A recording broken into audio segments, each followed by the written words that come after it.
Well, anyways, ladies and gentlemen, welcome. Glad you can make it. Glad you're toughing out the heat and soldiering on, as we say here at the park. My name is Jason. I'm one of the educators in the spring, and during the summer months, I get to wear the nice wool uniform as the historical interpreter here at the park. And, you know, yesterday when I was 101, it really does make you appreciate all those sacrifices those young guys were going through in that army. Because imagine being here at the Battle of Petersburg, a campaign which just got started here 150 years ago this week, and being out in this same sun. Believe me, it wasn't any cooler for them. They still had to be under this oppressive heat, wear the wool uniform, and part of our park is the battlefield where they actually were at. So we're in the same spot where they were. Now that being said, what I want to show you today is what these soldiers were taught when they were drilled and schooled every single day of the year. Even at the Battle of Petersburg, you still had to practice, you still had to know your drill every single day. Now more specifically, the lesson I'm going to teach you all is called load in 9 time. Had anyone ever heard of that, load in 9 time? It is the 9-step process that it took for each and every single one of those 3 million soldiers to load and fire the rifle musket. Now admittedly, not all of them were in the army, but those that were, they still had to know how to use the rifled musket, this one here. Now the one that I brought you all, not dirty, the one that I brought you all is called the Enfield rifle. This was made 7 years before the start of the Civil War. And it probably looks old as can be, doesn't it? It's not an automatic weapon, it only shoots once before you have to reload. But in 1861, and I cannot emphasize this as many times as I've done this program, this was the world's most accurate weapon. This was the best weapon you could get in 1861. So, when the Civil War came on, was fought in our country, in the United States, they were armed with these by the hundreds of thousands. We're talking about 125,000 of these rifles were sent over from England, from the UK, and given to both sides during the war. Most specifically the Confederacy, because they had a tendency to trade longer with them. And they were trying to help them out. It's politics, it's complicated, you know, it's the boring stuff. But anyway, they had many of these rifles in the Civil War. Now, like I said, you still had to load it in 9 different steps, but they made 2 improvements before I forget. One is this barrel from the bottom all the way to the top. It has a long groove that spirals through it. And you can't see it from the outside, but inside, if you were to look down there, it would look like a little whirlwind going around. And actually, we have a cutaway of one in the museum if you go through the exhibit. And you know what that did? That took a bullet, and instead of just throwing it out there, it actually made it spin as it turned through the barrel. And by spinning a bullet, it would make it go 4 times farther. During the War of 1812, during the American Revolution, which we will celebrate that wonderful independence tomorrow, those soldiers were shooting a smooth bore musket. And that was just the opposite. Trying to find the bullet. A smooth bore musket has a completely smooth barrel. It's as smooth on the outside as it is on the inside. And that could only shoot a bullet 50 yards. I'm talking about from here to the parking lot where you all walk from, that's as far as you could shoot. And I don't mean accurately. I mean if I was aiming at that tree over there, it might go 5 feet up, that bullet might go 5 feet down, that bullet might be going 5 feet to the left or the right. It would almost never hit that tree if you were standing 50 yards away from it. That's why they massed together their men. You recall they did that? The younger folks remember in class? They massed up hundreds of men, and they gave them those muskets, and they fired away, and maybe 3 or 4 people might have gotten hurt, but not all of them. Very few of them. It's because they were inaccurate. Civil War, like I said, they could shoot that bullet 200 yards away. So 8 times the distance. And the other thing is that the bullet itself, which I couldn't find at first, but I now have, it was packed in this round little cartridge, and instead of being a solid metal shot, a round ball, they switched to a spherical one. So I'm not going to tear it open, but the bullet in here, it's triangular. It is not round, it looks like a triangle. And that is the difference, ladies and gentlemen, between throwing a football in the air and throwing a basketball in the air 200 yards. Makes it much more accurate. Oh, I wanted to pass this around. I want everyone to take a look at this cartridge, which I'll refer to in a minute. Let's start here and pass it on down. Yep. So again, this was a very, very improved weapon. Now, what would be going on? You still had to load it 9 times. You would be standing in a battle line, at least in 1861, shoulder to shoulder down 50 or 70 people in a company. There'd be about 25 men in the front, there'd be 25 men in the back, 2 ranks. You'd be standing there at shoulder arms, which is where you carry that 9-pound rifle. It's the most comfortable. And then you listen for that officer or the captain to give the command to load. When you heard him say load, you took that rifle, you brought it down, you put it in between your feet, just like this. You then went for the next step, step number 2, which is handle cartridge. And those are kept in this black box. Now this is not a BlackBerry carrier, this is not my lunchbox, this is not my man purse. This is holding 40 of these that you all just passed around. And what 2 important things do you think would be in there? We've already talked about 1. What 2 things are wrapped up in there? Candy? Confetti? Yes, sir. Gunpowder. Hey there, how are you folks? Gunpowder. And what are you sending over to the enemy that we talked about earlier? There you go. The Minet bullet, that triangular one, right? That's wrapped up in there. Hundreds and thousands of very young ladies were rolling these in certain areas where they needed gunpowder. In Richmond, Virginia, it was down at the Browns Island area. They had hundreds of thousands of young women and girls as young as 9 rolling these. Anyone here 9? I'm about to turn 9. You have been rolling cartridges all day. It would have been boring. They didn't even have iPods or music to listen to. I know, you just be quietly rolling them. Very, very poorly. I know. In either case, you go in, you handle that cartridge. The next step is tear cartridge. Now, in the Civil War, one important thing that those soldiers had to have if you were in the infantry is nice, shiny teeth. I want everyone to show me their, give me a good smile. And he has good teeth. He looks a little stern today. They have good teeth. How about you guys? Okay. Yeah, you're going to have better teeth. Yep. Because if you did not have 2 good teeth, particularly one on the top and the front and one on the bottom, I'm not talking about one over here and one over here. I'm talking about top and bottom. You would not be able to tear that cartridge like they typically did, which is by the teeth in the front. Now, you could have easily done that with your hands, but then I'm juggling this rifle, it's getting aimed at my face, and it's very, very unsafe. So you had to do it with your 2 teeth. You know what people that didn't have 2 good teeth were doing? Do you think they were not allowed to enlist? They just told them to go home? You were in the artillery. You didn't need teeth to tear cartridges. You could go get those cannon shells. Now, in either case, you bring it back up. Next step is charge cartridge. Charge is pouring in the gunpowder, and if we had a bullet in there, it'd be right in the back, and you push that in with your finger.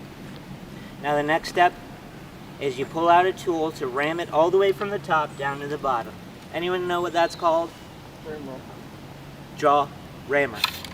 And then you charge cartridge. So now it's been pushed from the muzzle all the way down to the breech. That Minet bullet, the triangular one we talked about. Now something happened for a lot of these soldiers in 1861. They got to this step. They thought they were done, because this is the first time you've ever handled a rifle before, because when you were drilling in camp, they didn't give you a real rifle, because if you made a mistake, you'd shoot me in the head. And then your teacher, your instructor, is no longer there. You have no one to instruct 75 men. So they gave you fake rifles, or at least they never gave you bullets or powder. And a lot of those soldiers got to this step, first time they've ever been in a battle, and they thought they were done. They shouldered it and they fired it, and you know what happened?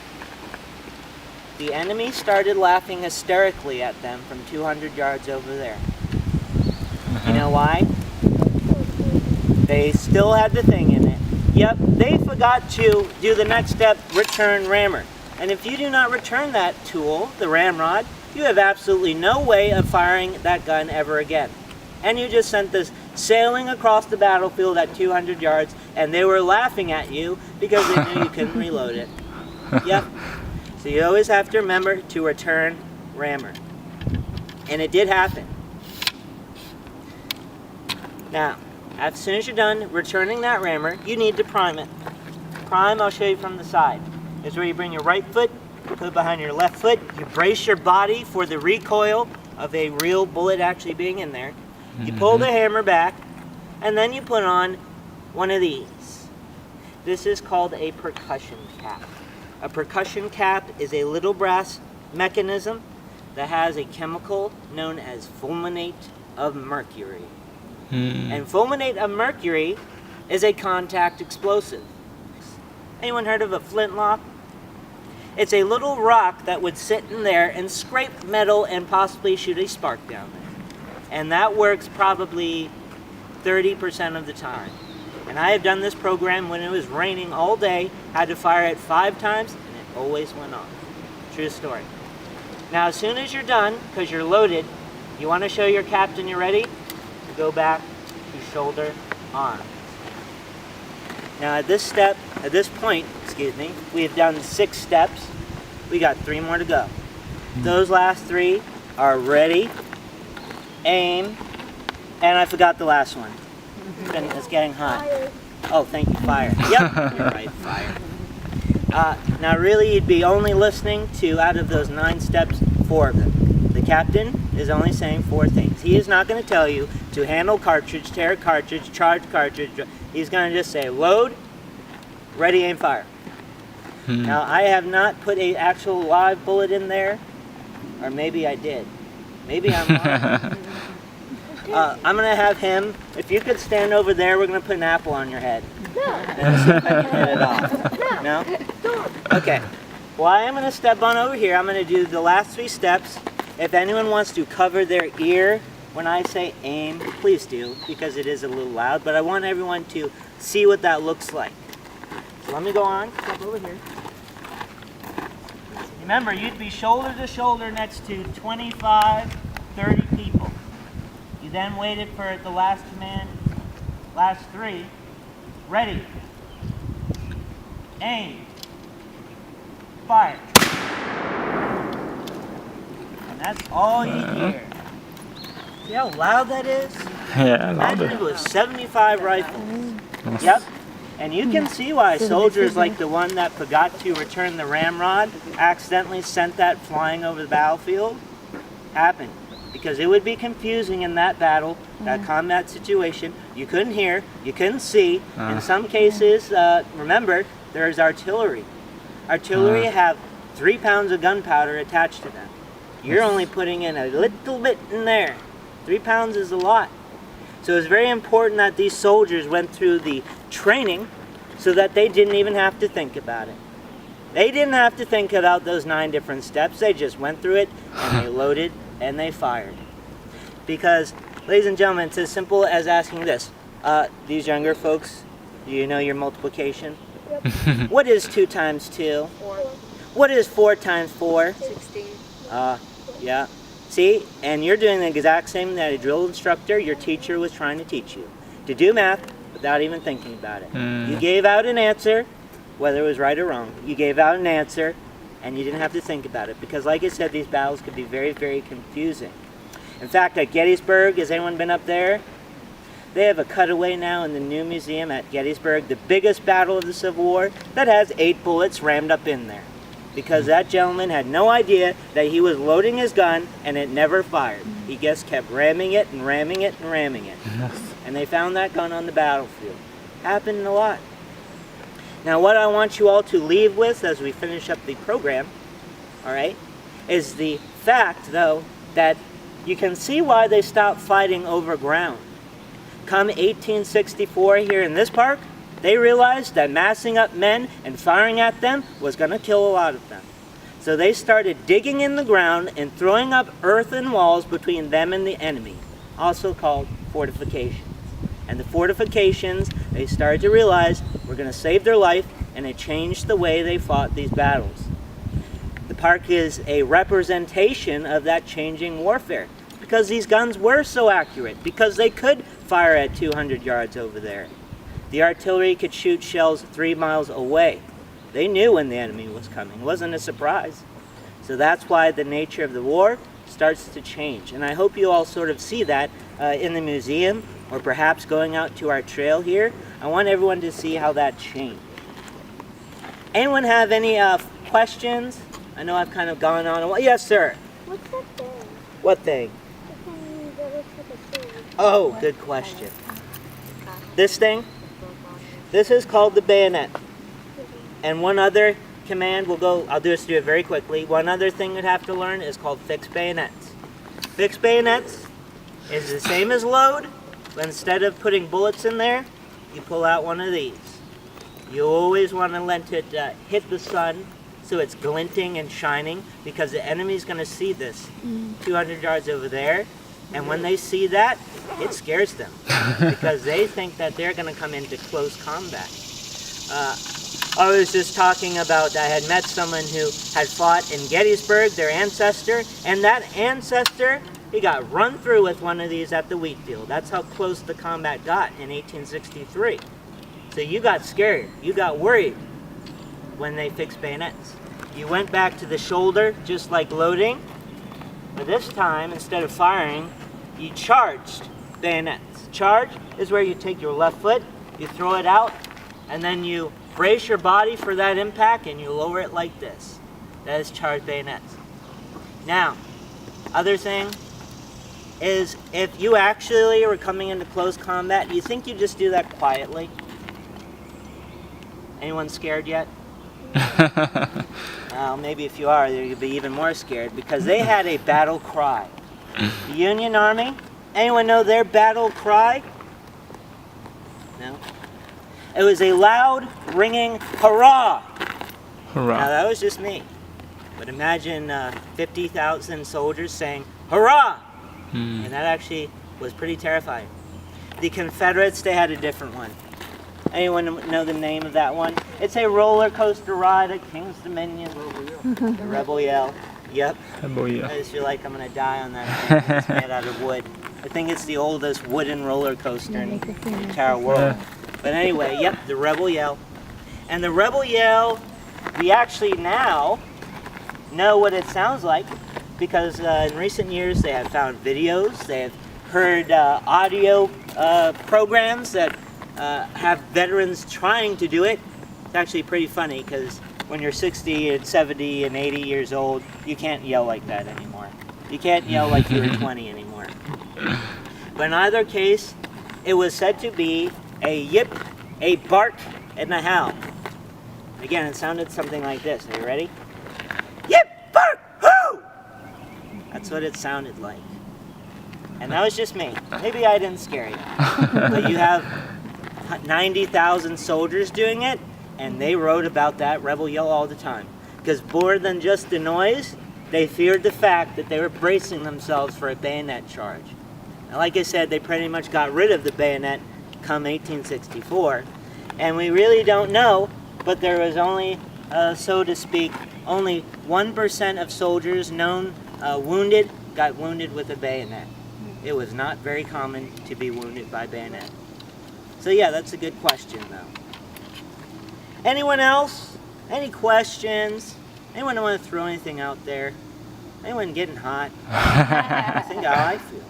Yeah. Well, anyways, folks, that's the program. Now, one thing I didn't do is, as a soldier, just to end, how many times do you think you had to load and fire that rifle in a minute? How many times? Yes, sir. 9. 9? I can't do it that fast. 9 times in 1 minute? Wow.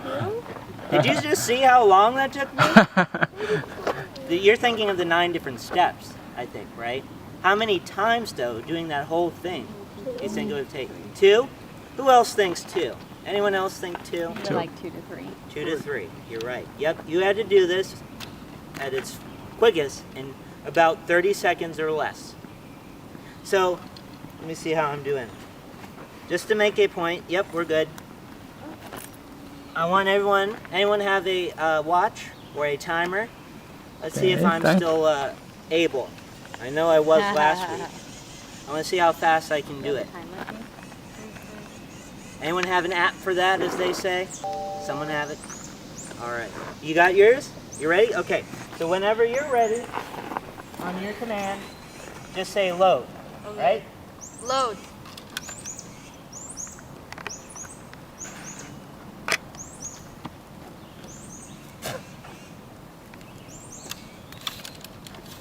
Oh man, I think I'm getting slow.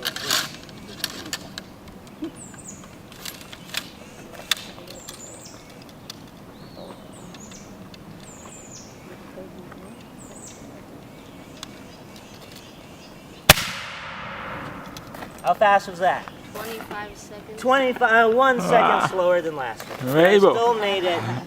Yep. And remember that you can do that in 30 seconds or less.